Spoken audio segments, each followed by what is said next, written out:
O Brasil, por ser um país imenso, é regado de histórias e narrativas diversas. Às vezes, algumas delas possuem características inusitadas. Com o tempo e o boca a boca, essas características são tão acentuadas que surgem verdadeiros contos de terror. As lendas urbanas trazem medo a alguns e fazem parte da cultura brasileira. Claro, o Nordeste do nosso país, por exemplo, conta com inúmeras lendas aterradoras. Sabia disso? Gostou? Tá feliz de me ver, velho? Mas chegou a hora da gente se acertar. Uma delas diz respeito a um terrível vampiro muito mais poderoso do que o comum para essas criaturas maléficas. Esse monstro é conhecido como Encourado. Sua presença é tão maligna que quando o ser está chegando a alguma cidade, os próprios animais sentem. As galinhas param de botar ovos e não se alimentam normalmente. Verdade. Os cachorros tendem a ficar dentro de casa e gemem o tempo inteiro. Urubus passam a sobrevoar o local, mas não ousam descer ao chão. Quando o Encourado chega, pode ser encontrado vagando pela cidade durante a noite. A sua presença causa um forte odor de sangue, uma vez que ele costuma se alimentar tanto de animais quanto de seres humanos. Existem poucas informações sobre o Encourado, com as principais fontes sendo o livro O Alto da Compadecida, o famoso de Ariano Suassuna, no qual seu nome é usado para se referir ao... Por que essas caras espanto? Diabo. A porta! Por acaso, eu sou algum monstro?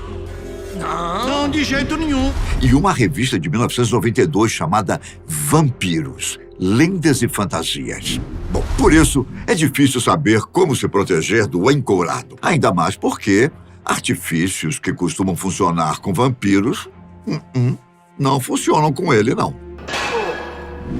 Ele não teme água benta, luz do sol, alho, estacas de madeira, nada disso. Sua única fraqueza é não poder entrar nas residências sem ser convidado. Geralmente, o monstro contorna essa situação se disfarçando de outra pessoa. Os poucos que conseguiram se livrar dessa criatura assassina e sanguinária obtiveram sucesso ao oferecer sacrifícios a ele. Desesperadas, algumas pessoas oferecem animais, criminosos e até crianças em sacrifício.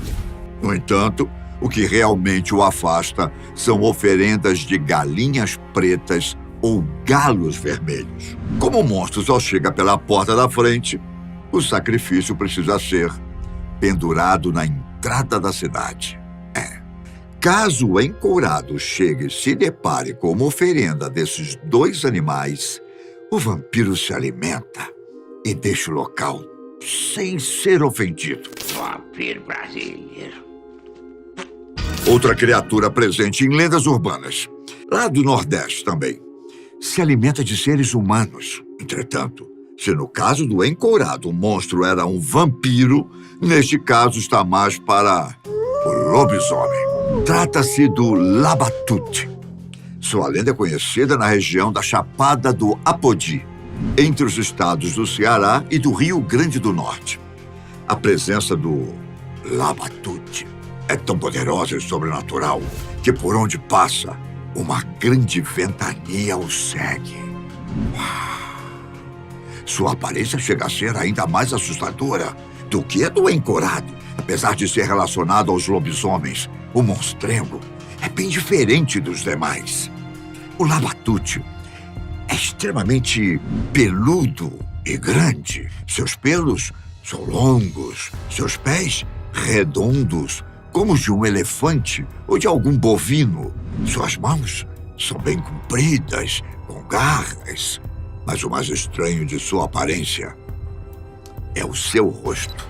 A criatura tem somente um grande olho, que fica ao centro, e sua boca possui presas enormes, como os marfins de um elefante. Como o encorado, o labatute anda pelas cidades durante a noite, em busca de suas presas.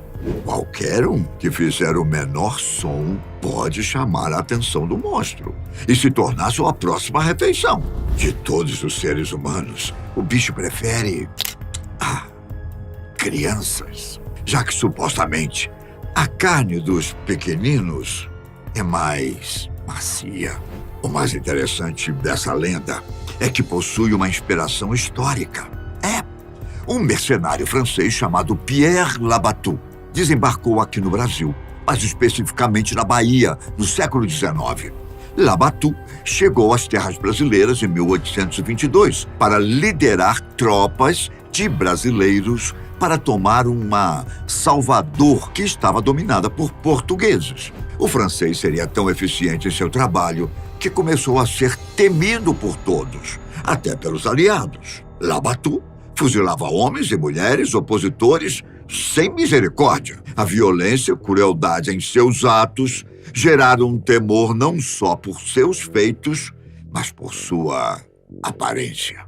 O mais provável é que descrições um pouco exageradas do general tenham se espalhado pelo Nordeste e, pouco a pouco, formaram a aparência monstruosa da criatura Labatut. Ainda no Nordeste, as ruas de Recife parecem abrigar uma outra horrenda criatura. Vocês conhecem o Boca de Ouro? É um homem de calça e paletó branco que costuma andar com um chapéu Panamá. Até aí parece ser algo não tanto singular, mas é seu rosto que traz o medo. O Boca de Ouro costuma aparecer para boêmios que estão indo embora para casa sozinhos à noite.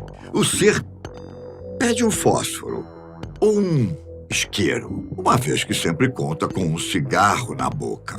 Independentemente de ter ou não os objetos, o boêmio vai se assustar.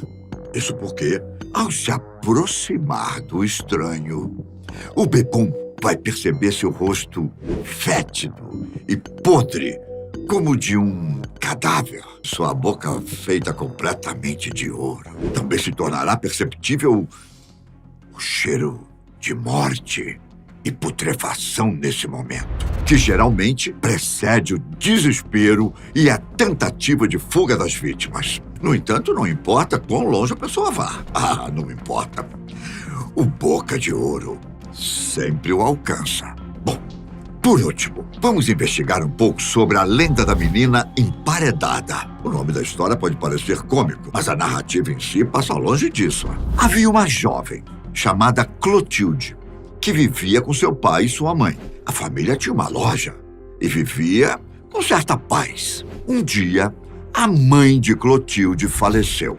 No velório de sua querida mãe, a garota acabou conhecendo um jovem, por quem se apaixonou. A garota passou a substituir a mãe na loja da família durante a tarde e depois saía para se encontrar com o amante. O relacionamento se aprofundou e logo Clotilde ficou grávida. A questão era muito perigosa, pois seu pai não aprovava o relacionamento. Certo dia, o homem pegou os dois no flagra, espancou o jovem até desmaiá-lo. Enquanto batia, afirmou que o namorado de Clotilde era o mesmo que tinha se envolvido com a mãe da menina tempos antes. De tanta raiva, o homem tinha envenenado a mãe. O amante foi ao velório e quis se envolver com Clotilde, pois percebeu que ela era muito parecida com sua mãe. O pai de Clotilde a levou de volta para casa, onde a agrediu tanto que o bebê em sua barriga se foi. O velho amarrou a filha com lençóis de cama, que ficaram cobertos de sangue, e a jogou em um dos banheiros. Como se não bastasse, cobriu a única saída do recinto com tijolos e cimento. Clotilde ficou 3 dias agonizando, presa dentro do banheiro até morrer. Seu pai imaginava ter se livrado do problema, mas estava enganado. A casa começou a presenciar terríveis acontecimentos sobrenaturais. portas se abriam sozinhas, correntes se arrastavam. Um som de bebê ensurdecedor também surgiu. O homem passou a viver com medo na própria casa. Certo dia, encontrou a cama repleta dos lençóis ensanguentados, com os quais havia prendido a filha. No entanto, ao olhar para o banheiro, percebeu que a parede de tijolos ainda estava lá. Mal sabia ele que isso não podia segurar o espírito de Clotilde. A garota apareceu em cima da cama e atacou o pai. Os mesmos lençóis que a mataram, dessa vez, serviram como arma. O homem foi surrado, enforcado e morto pela própria filha. A casa se tornou mal vista na região e todos dizem que é mal assombrada. Sejam essas histórias verdade ou não, trazem certa moral e ensinamentos para nós, não é? Às vezes, os piores monstros são os próprios seres humanos. Você não acha? Diga qual foi sua lenda favorita nos comentários. E até a próxima. Tchau.